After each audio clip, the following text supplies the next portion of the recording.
Imaginez un instant un univers grouillant de vie, où l'être humain ne serait plus la seule espèce intelligente.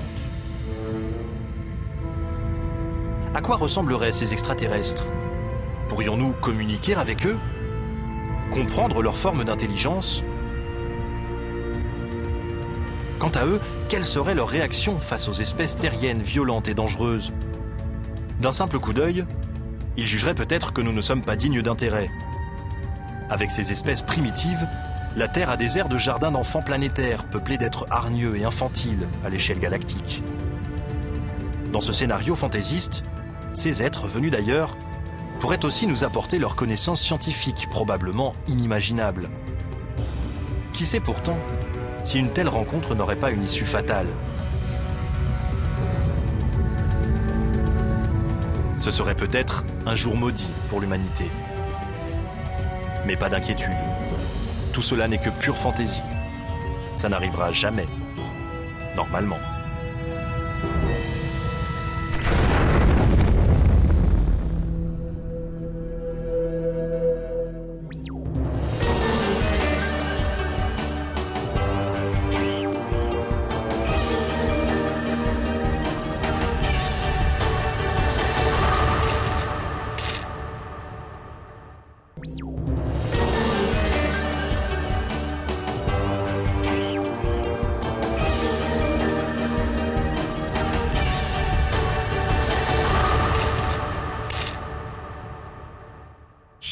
Bienvenue dans la Voie lactée, notre environnement quotidien.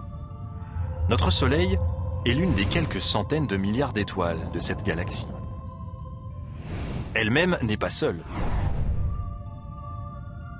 L'univers est formé de milliards et de milliards de galaxies. Jusqu'où s'étend l'univers? Il est impossible de le mesurer en kilomètres. Les valeurs n'auraient aucun sens. Dans l'espace, l'unité de mesure des distances est l'année-lumière, c'est-à-dire la distance parcourue par la lumière en un an. Celle-ci voyage à quelques 300 000 km par seconde. Une année-lumière représente donc une distance de près de 9 500 milliards de kilomètres.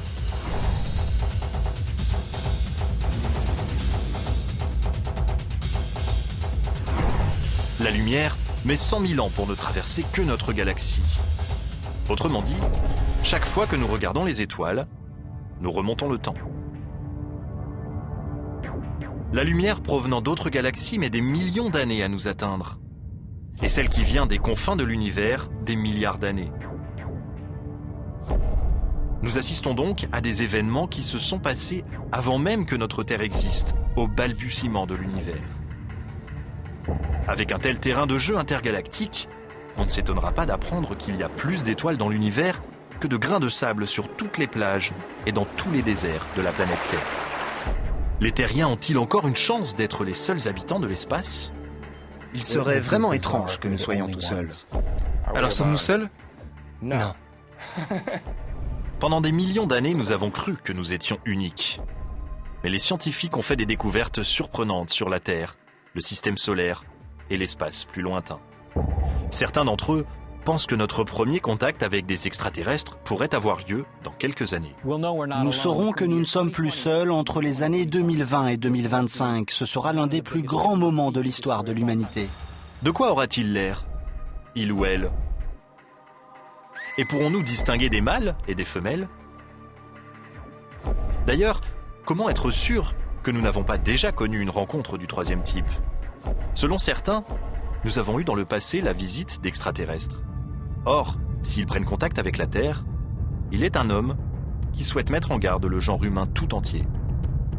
C'est le professeur Stephen Hawking, atteint de sclérose latérale et titulaire de la chaire de mathématiques de l'université de Cambridge, un poste autrefois occupé par Isaac Newton. Quand Stephen Hawking s'exprime, le monde scientifique l'écoute. Le choc des civilisations dans l'histoire de l'humanité a eu des retombées négatives. Or, il s'agissait d'une même espèce. Je crois que ce serait un désastre. De nombreux chercheurs considèrent que la thèse de Hawking pourrait se vérifier. Mais l'homme est curieux de nature. Et il y a peu de chances que nous refusions une occasion de rentrer en contact avec une espèce extraterrestre, quel qu'en soit le danger. De nos jours, l'idée d'une vie sur une autre planète ne révèle plus seulement des romans ou de l'imagination débordante des scénaristes hollywoodiens. Au contraire, elle s'impose peu à peu comme une quasi-certitude, même pour les plus grands esprits scientifiques. Dans ce documentaire, nous nous demanderons pourquoi les chercheurs sont aussi certains que nous ne sommes pas seuls. Avant de découvrir les 9 spécimens qui forment notre système solaire, l'humanité n'avait jamais vu une planète. Mais en 1995, la découverte d'une planète à quelques 40 années-lumière de la Terre a bouleversé la communauté scientifique. Son nom, 51 Peg B. Une autre planète, un autre système solaire, un nouveau voisin dans l'immensité de l'espace. Depuis ce jour, télescopes et ordinateurs se sont mis au travail et ont détecté plus d'une centaine de planètes. Les experts savent que ces trouvailles ne sont que la partie émergée de l'iceberg. L'univers s'étend bien au-delà de notre capacité de représentation. Mais grâce aux outils de recherche récents, les scientifiques peuvent observer plus précisément les objets spatiaux et leurs mouvements. Il existe certainement des millions d'autres planètes dans l'univers qui nous entoure. Nous allons rencontrer Debra Fischer à l'observatoire de Lick, en Californie. Issue de l'université de San Francisco, elle appartient à cette nouvelle génération de scientifiques, les chasseurs de planètes. Grâce à Debra Fischer et à quelques autres spécialistes, on connaît maintenant plus de 130 planètes hors du système solaire. Ça donne un extraordinaire sentiment d'humilité de se rendre compte à quel point notre Soleil est banal. Il a un système de planètes comme toutes les autres étoiles. Beaucoup de gens aimeraient croire que nous sommes uniques, spéciaux, mais je trouve ça naturel et très réconfortant de savoir que l'univers est ainsi fait. Comment découvrir les planètes situées à des années-lumière de la Terre? Debra Fischer observe les étoiles lointaines. Elle surveille leurs mouvements. Si une planète se trouve en orbite autour d'une étoile, elle exerce une légère attraction gravitationnelle sur l'astre. Debra Fischer mesure ces légères oscillations à des milliards de kilomètres de distance. La précision est de l'ordre de quelques mètres par seconde. Un progrès considérable. Mais les planètes qu'elle a découvertes sont toutes des astres géants, de la taille de Saturne par exemple. Pour pouvoir accueillir la vie, une planète doit remplir une liste de critères très stricts. Partant de l'observation de notre système solaire, les scientifiques ont conclu que les petites planètes rocheuses offrent les meilleures chances pour le développement de la vie telle que nous la connaissons. Les éléments chimiques, indispensables à l'apparition de la vie, ont en effet besoin de se fixer sur un support, par exemple une surface solide. Une planète doit également avoir la bonne taille. Si elle est beaucoup plus petite que la Terre, sa gravité ne sera pas suffisante pour retenir son atmosphère qui se contentera de s'échapper dans l'espace. Et ce n'est pas tout. L'emplacement est très important lui aussi. La planète doit être suffisamment proche du Soleil pour permettre la présence d'eau liquide. On pense en effet que l'eau à l'état liquide est essentielle à toute forme de vie. Trop près du Soleil, comme Vénus, dont la température de surface est de 460 degrés, l'eau bout et s'évapore. Trop loin du Soleil, elle gèle. Sur la Terre, on trouve partout de l'eau à l'état liquide. Elle recouvre plus des 2/3 de la planète.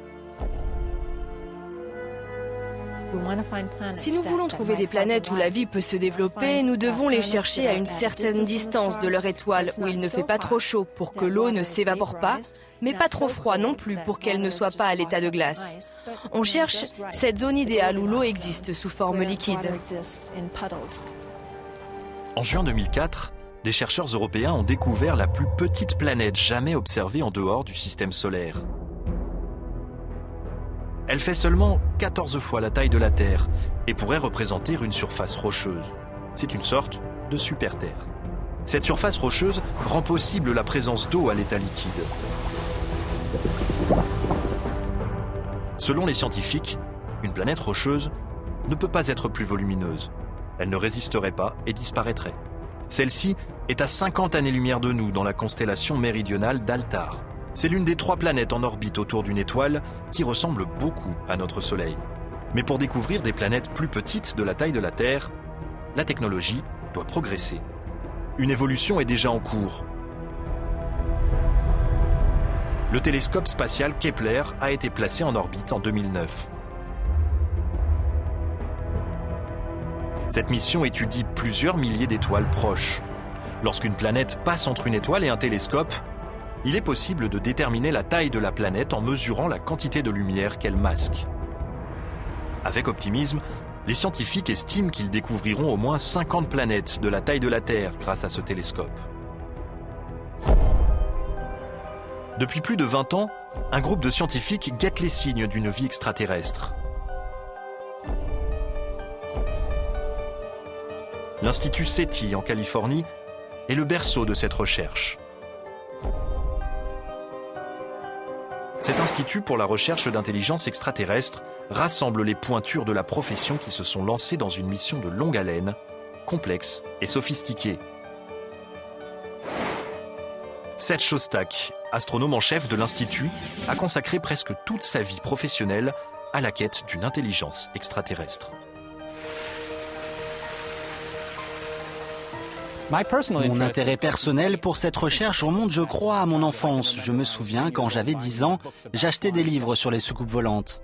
Pour Seth Shostak et ses collègues, le repérage des extraterrestres passe par la radio. Cela peut sembler primaire, mais la radio est un outil de communication très puissant. Les signaux radio sont des ondes énergétiques qui se propagent dans toutes les directions. Elles se dirigent vers les postes de radio et de télévision, mais s'échappent également dans l'espace. Et ce, depuis 70 ou 100 ans. I have a dream today. It's one small step for man, one giant leap for mankind. The Lucy Show. Oh, you must think I'm a perfect idiot. Nobody's perfect. Elle se déplace à la vitesse de la lumière. Pour relier la Terre à la Lune, un signal met seulement un peu plus d'une seconde. Cela semble rapide, mais si l'on pense aux distances interstellaires en jeu, même la vitesse de la lumière fait figure d'escargot. Si nous recevons demain un message provenant des confins de la galaxie, il aura été émis depuis 100 000 ans. Tandis qu'il y a 100 000 ans sur la Terre, nos ancêtres lointains faisaient leurs premiers pas. Bien des années plus tard, les hommes ont évolué et sont maintenant en mesure de guetter un message venu des étoiles. Où a-t-on le plus de chances de capter un tel message ? Sans doute à Arecibo, à Porto Rico, où se trouve l'un des plus grands télescopes radio du monde. L'antenne d'Arecibo se trouve sur un cratère naturel géant. Son diamètre impressionnant est de 305 mètres. Cette antenne est très sensible. Elle pourrait repérer un téléphone portable utilisé sur Jupiter. Depuis 1997, Arecibo accueille le projet Phoenix. L'Institut SETI passe en revue environ 1 millier d'étoiles semblables à notre Soleil à 200 années-lumière de la Terre. À l'échelle cosmique, cette distance est négligeable, mais il faut bien commencer quelque part. Des milliers de canaux radio sont scannés simultanément. L'univers grouille de bruit radioélectrique, une sorte de bruit blanc spatial. Mais ces signaux qui peuvent sembler spectaculaires sont en fait des phénomènes aléatoires. Les oreilles électroniques de SETI sont réglées pour détecter les signaux émis délibérément. Des signaux qui seraient une preuve de vie. Des sons qui sembleraient inhabituels, une voix qui se ferait entendre dans le chaos spatial général. Ce serait sans doute un son continu ou avec une variation très lente, un peu comme le timbre d'une flûte. Un son très pur en réalité noyé dans un océan sonore. Le résultat ressemblerait à une note de flûte jouée près d'une cascade.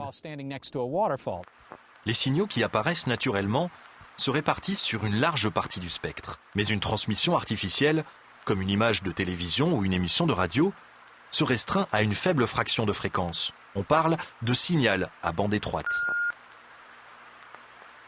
Nous guettons un signal qui nous indiquerait que quelqu'un a construit un émetteur. Nous cherchons une preuve qu'il y ait un émetteur allumé quelque part. Depuis 40 ans, les scientifiques attendent un message. Mais à ce jour, ils n'ont rien entendu de tel. Cette recherche pourrait prendre des années. Pour l'instant, ils n'en sont qu'à leurs premiers essais. Que faire d'autre ? C'est peut-être une nouvelle méthode de communication interstellaire qui nous apportera la réponse. Une forme de lumière si vive qu'elle brille 1 million de fois plus que le Soleil. L'univers compte des milliards de galaxies comme la nôtre.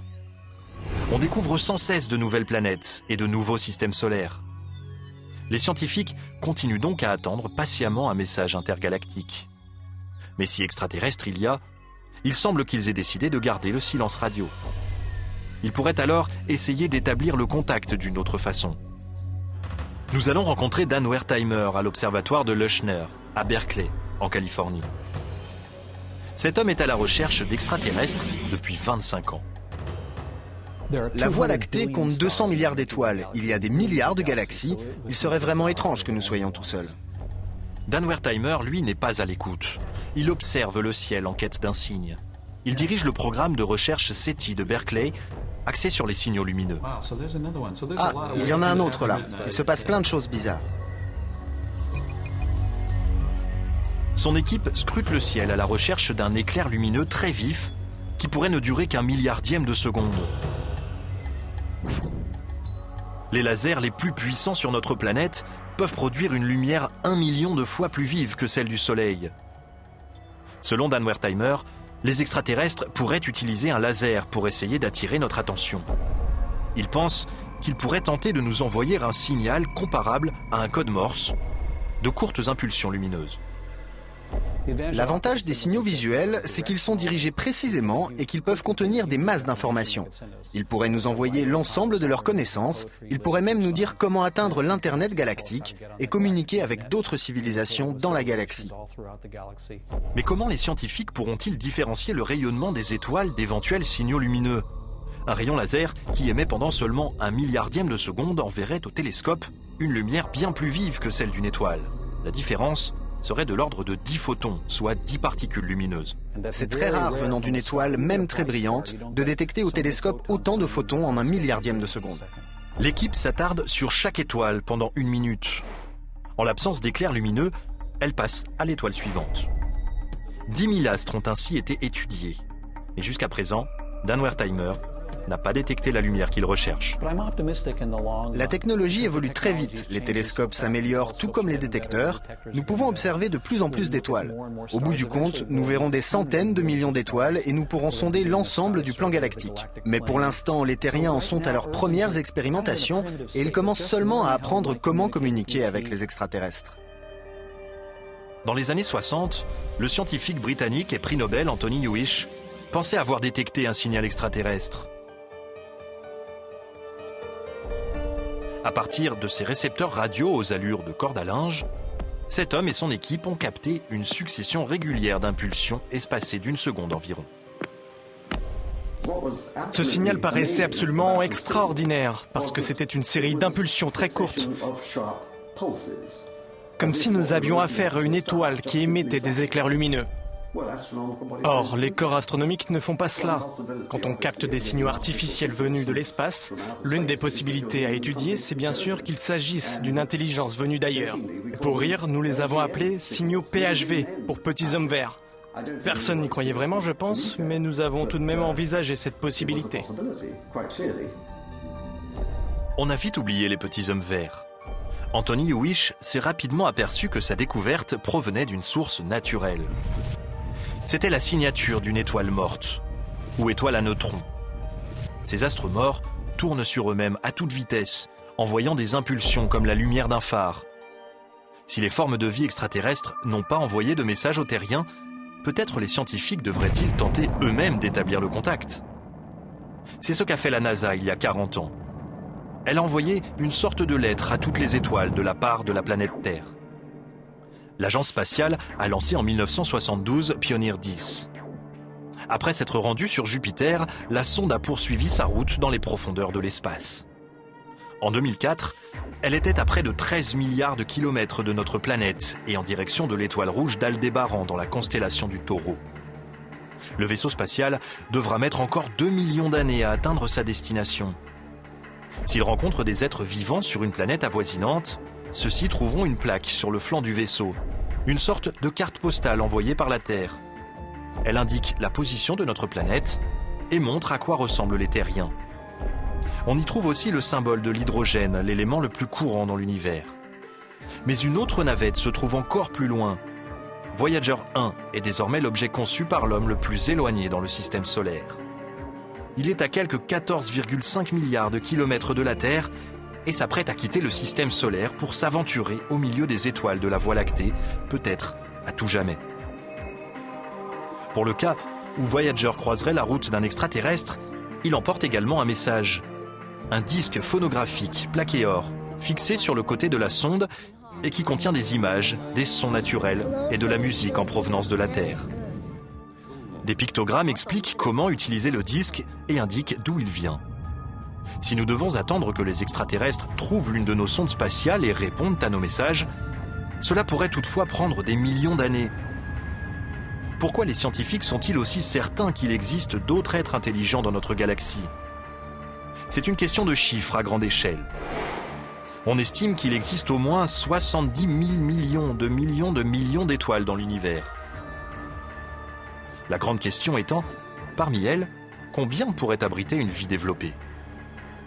En 1961, le père de la recherche SETI, Frank Drake, a mis au point une équation pour calculer combien de civilisations extraterrestres seraient susceptibles de nous contacter dans notre galaxie. Frank Drake s'est demandé combien d'étoiles sont capables d'entretenir des planètes où existe une vie intelligente, combien de ces planètes pourraient disposer des technologies radioélectriques et combien de temps pourraient survivre les civilisations connaissant ces technologies. L'un des problèmes de l'équation de Drake, c'est qu'elle ne peut pas être résolue. On ignore la valeur de beaucoup de ces termes. D'autant plus que si un seul des paramètres de l'équation reste inconnu, le résultat final n'aura évidemment aucune valeur. Pourtant, selon de nombreux chercheurs, même en partant des estimations les plus prudentes, le nombre potentiel de civilisations intelligentes reste énorme, ne serait-ce que dans notre galaxie. Voilà qui pose une nouvelle question qui a été soulevée dès les années 50 par un physicien, Enrico Fermi. L'auteur du paradoxe de Fermi se demandait « Mais où sont-ils tous ? Si notre galaxie est si peuplée, pourquoi personne ne s'est encore manifesté ?» Pour y répondre, nous nous rendons à Denver, dans le Colorado, pour rencontrer le planétologue David Grinspoon. Ce conseiller pour la NASA sur les stratégies d'exploration spatiale étudie la recherche de vie extraterrestre depuis 15 ans. Est-ce que nous sommes seuls ?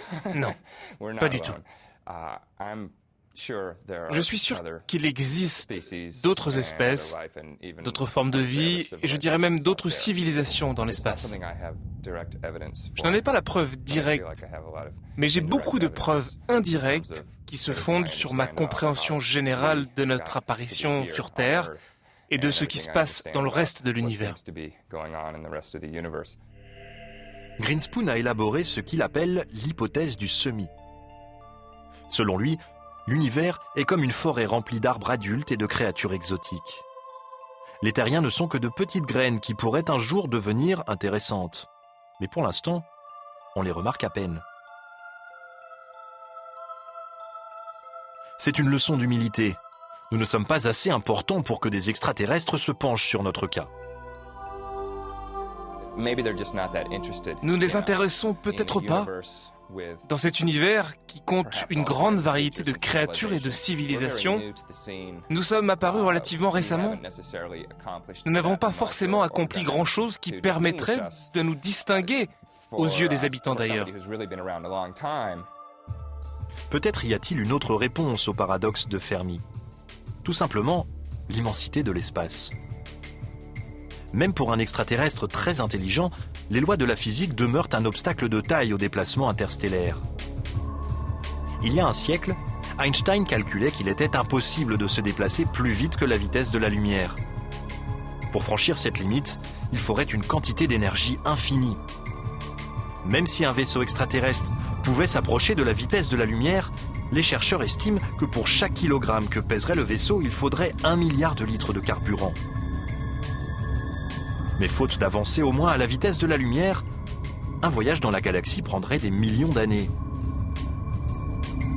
Mais qui sait, les extraterrestres se contenteront peut-être de se déplacer à des vitesses plus modestes, car ils auront peut-être une durée de vie plus longue que les humains. Même sur Terre, on trouve des formes de vie dont la longévité dépasse de très loin celle des hommes. Ainsi, les séquoias de Redwood peuvent vivre 2000 ans. C'est une erreur de penser que les autres espèces devraient forcément accomplir leurs actions à l'échelle d'une vie humaine. Et si le voyage durait 1000 ans ou 10 000 ans? Je crois que c'est du chauvinisme, une sorte de chauvinisme qui frappe notre conception du temps. Si on ne peut pas faire une chose en un siècle ou deux, alors on considère que c'est impossible. Ce chauvinisme frappe peut-être aussi notre vision de l'environnement. Nous avons du mal à imaginer comment la vie peut subsister dans des conditions inhabituelles. Pourtant, on trouve sur Terre toutes sortes de milieux étranges.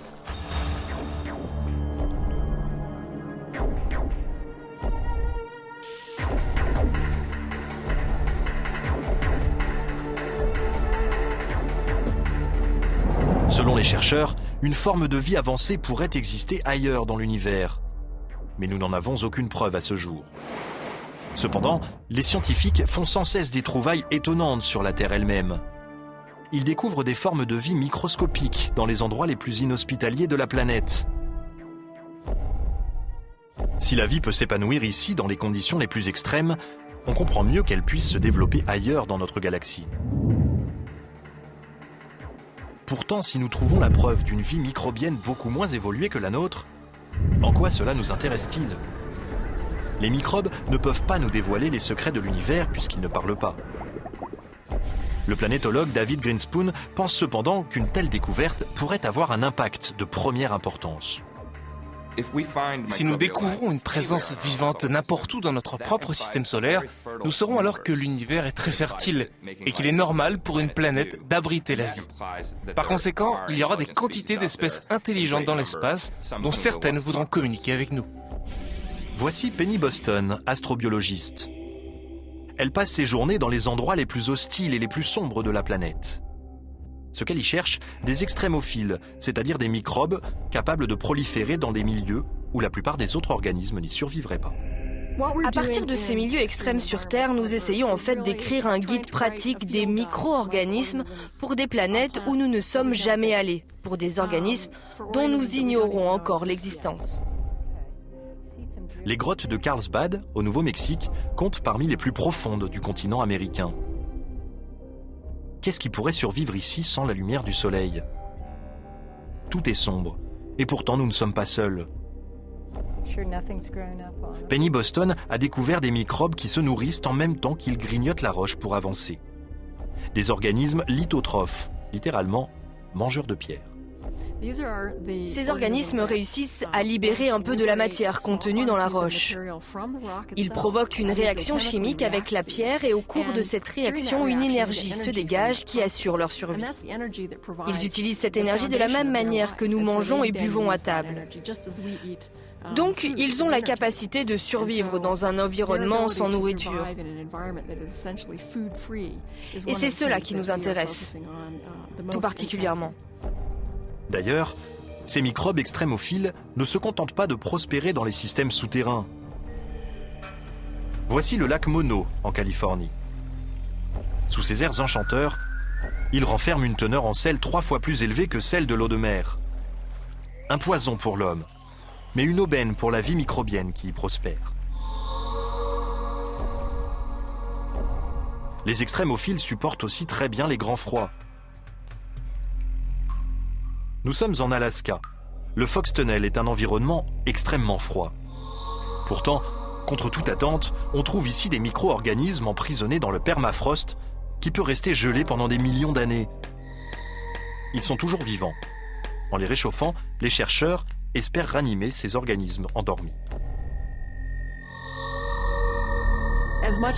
Nous devons stimuler notre imagination dans tous les domaines possibles pour se représenter les limites de la vie. Ainsi, nous serons bien mieux préparés à reconnaître une forme de vie quand nous la verrons, qu'elle soit dans notre système solaire ou au-delà.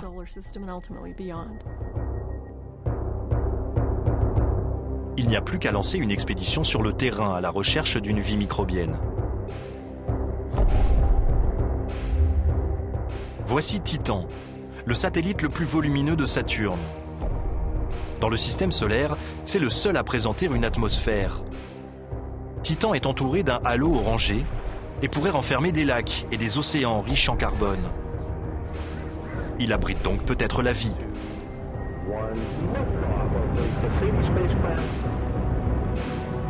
Pour en avoir le cœur net, la NASA a lancé une mission vers Saturne et son satellite.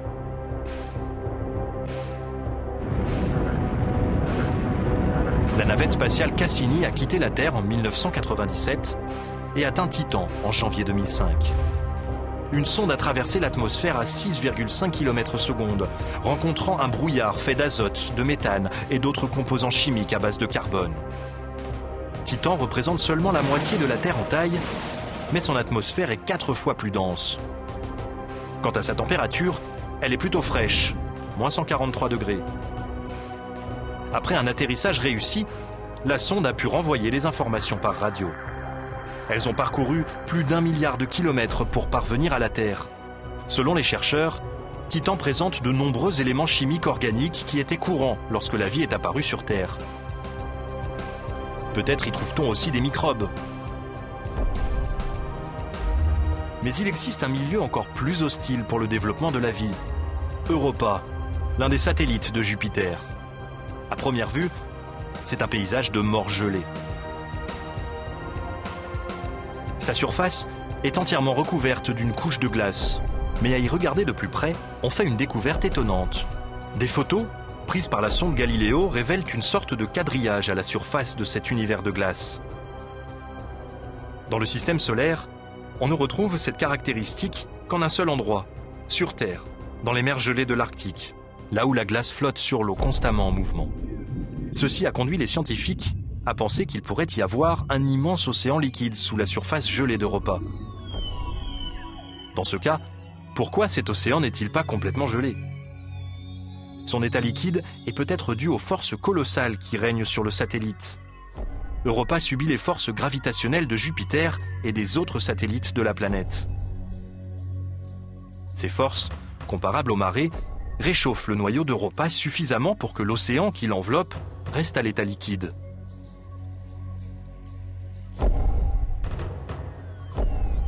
La NASA espère approfondir son exploration des mystères du satellite. On pense notamment envoyer un orbiteur pour explorer sa surface. Il confirmerait la présence ou non d'un océan sous la glace.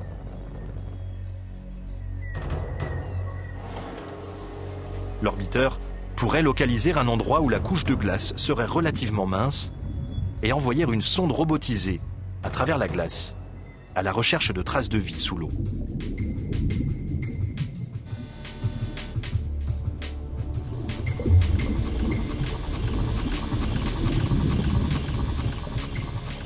Ce robot aquatique retransmettrait alors des images numériques, tout en parcourant l'océan. Il se peut qu'il rencontre au fond de l'océan des points chauds ou cheminées hydrothermales. Ces fissures dans le sol font jaillir une eau chaude riche en éléments nutritifs. Sur Terre, ces cheminées abritent les formes d'une vie les plus élémentaires. Le robot aquatique pourrait donc trouver sur Europa un fond océanique aussi fertile que le nôtre. Les extraterrestres ne sont peut-être plus si loin. Dans notre système solaire, c'est Mars qui réunit les conditions les plus favorables à une vie passée ou présente. Au cours des dernières années, on a expédié une armada de navettes spatiales sur la planète rouge. La mission Mars Rover de la NASA a relevé des traces d'activité volcanique, détecté les effets du vent. Mais elle a aussi découvert, à partir des veines de certaines roches, que Mars avait eu à une époque lointaine un sous-sol constitué d'eau sous forme liquide. Sur Terre, on le sait, là où il y a de l'eau, il y a de la vie. De nombreux scientifiques pensent donc que Mars a pu abriter une forme de vie à un moment donné.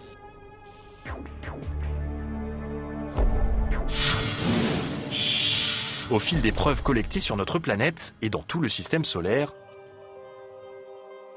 les chercheurs en ont conclu qu'il existe bien une vie ailleurs dans notre univers. Mais à quoi ces extraterrestres peuvent-ils bien ressembler ?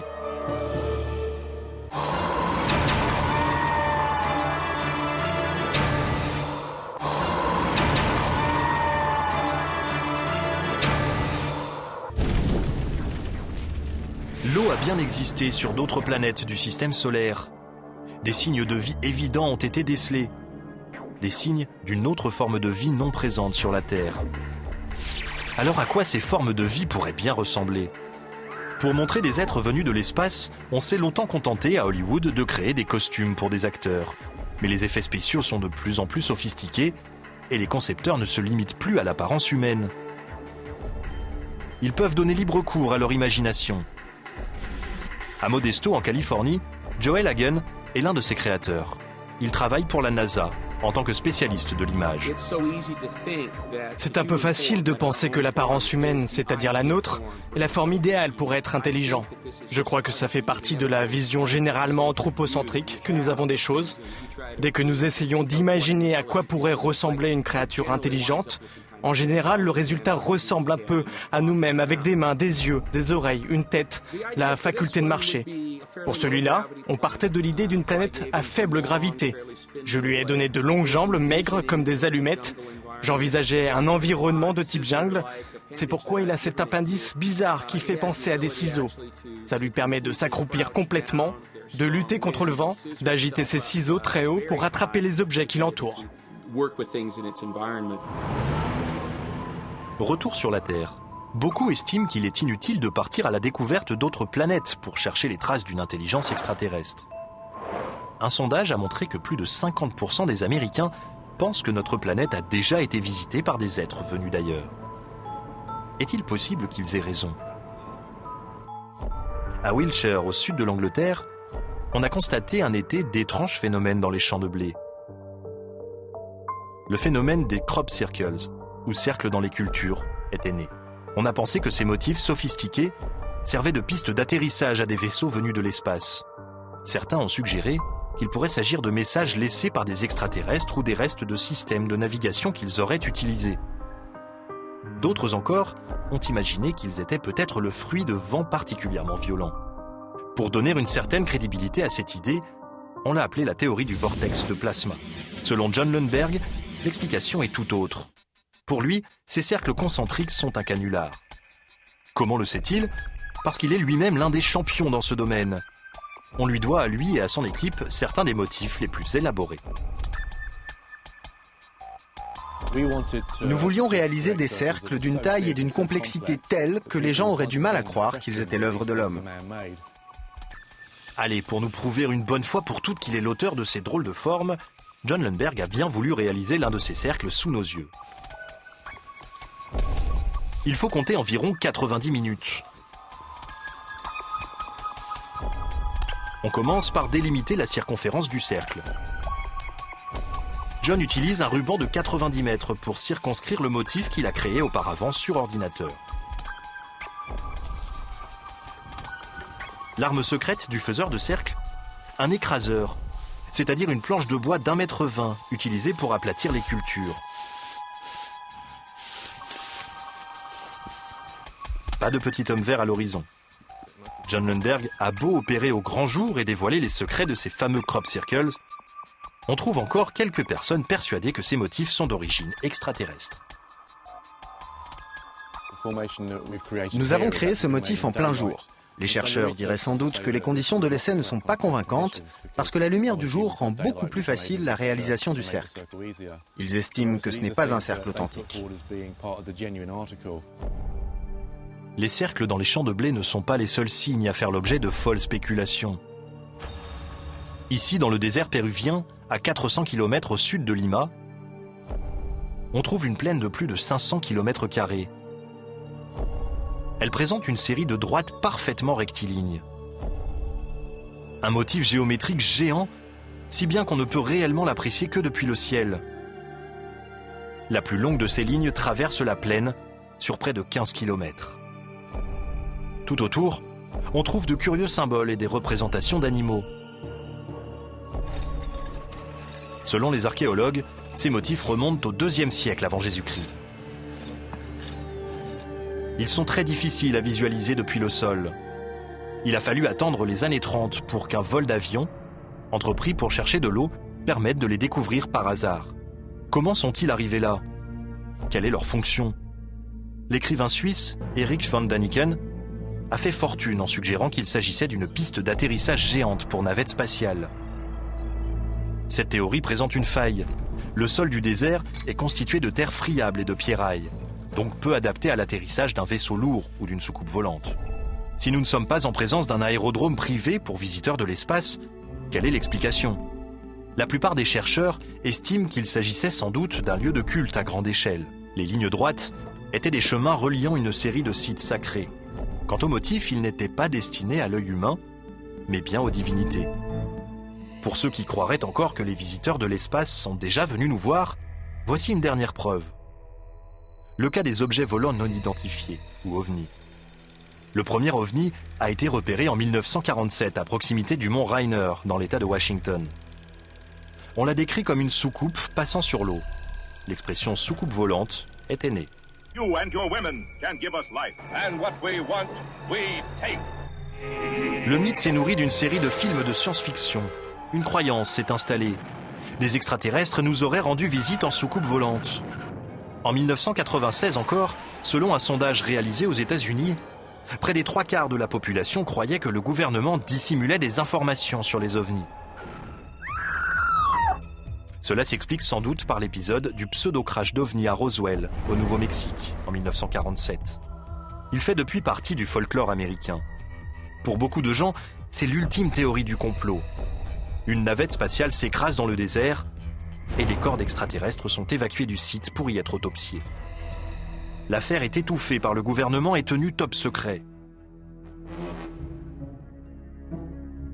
La vérité, il y a bien eu un crash dans le désert. Il y a bien eu des corps, mais il n'avait rien d'extraterrestre. Il s'agissait de tests à haute altitude sur des appareils militaires. Et les corps aperçus par les témoins étaient ceux de mannequins inertes. Comment expliquer pourtant la ribambelle de films et de témoignages prouvant soi-disant l'existence des ovnis ? Une fois de plus, nous allons questionner notre expert en canular, John Lundberg.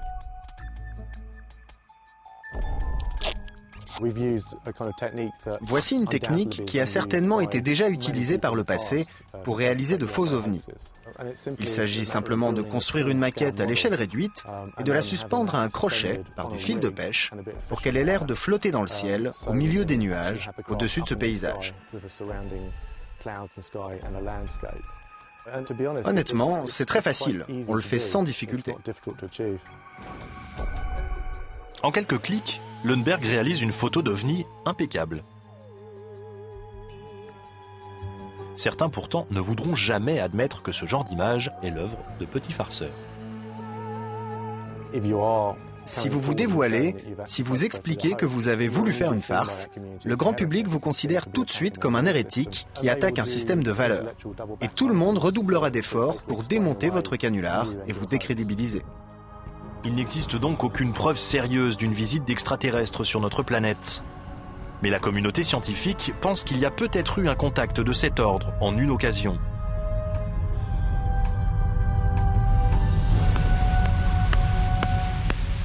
Écoutons l'univers. Il grouille de bruit cosmique. Un barrage permanent de bruit blanc galactique. Le 15 août 1977, à l'université de l'État de l'Ohio, se déroule le projet Big Ear, ou Grande Oreille. Son but ? Explorer la galaxie à la recherche de créatures extraterrestres. Nous sommes au beau milieu de la nuit. Les chercheurs prennent un repos bien mérité. Quand soudain, l'ordinateur repère un signal. Il provient de la constellation du Sagittaire à plus de 200 années-lumière.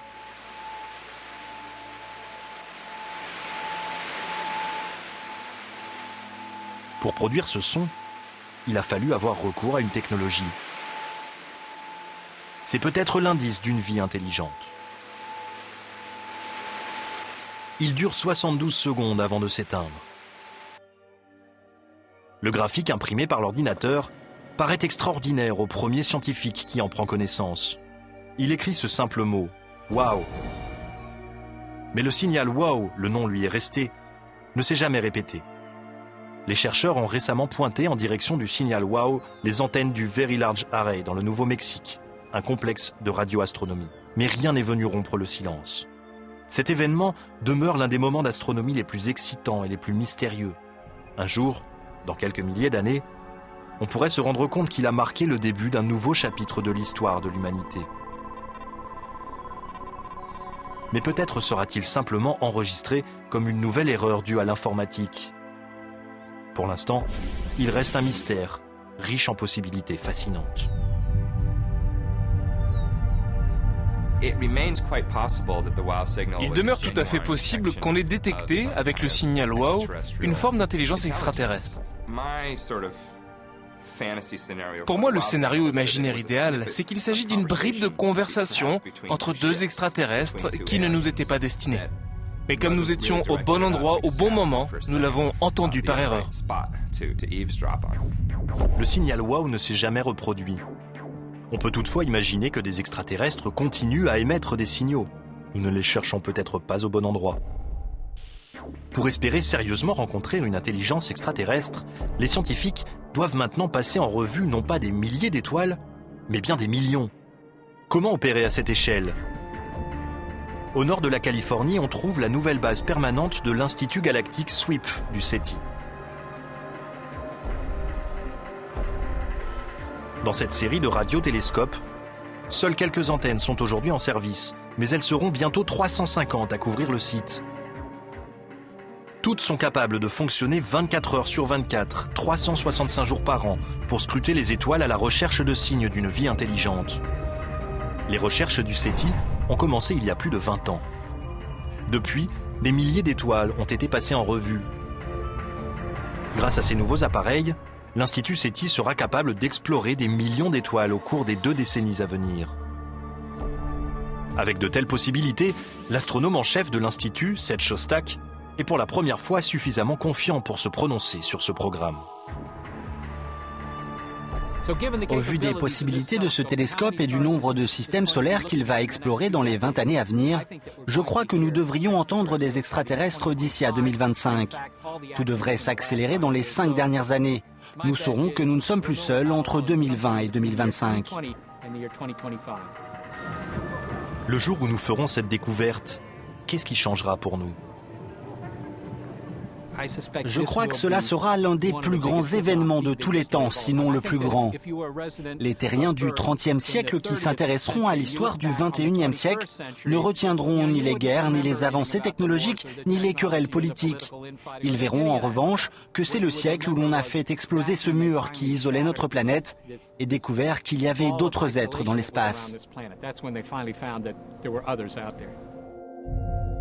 Un signal provenant d'une espèce venue d'ailleurs bouleversera-t-il vraiment nos vies ?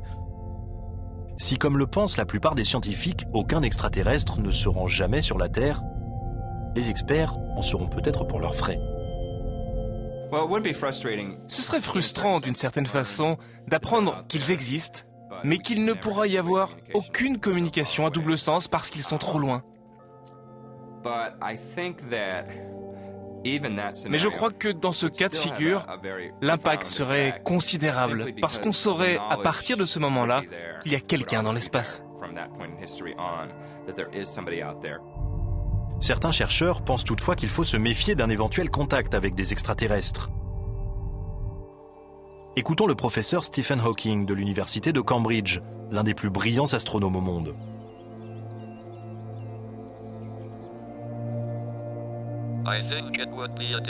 À mon sens, ce serait un désastre. Ces extraterrestres seraient très en avance sur nous.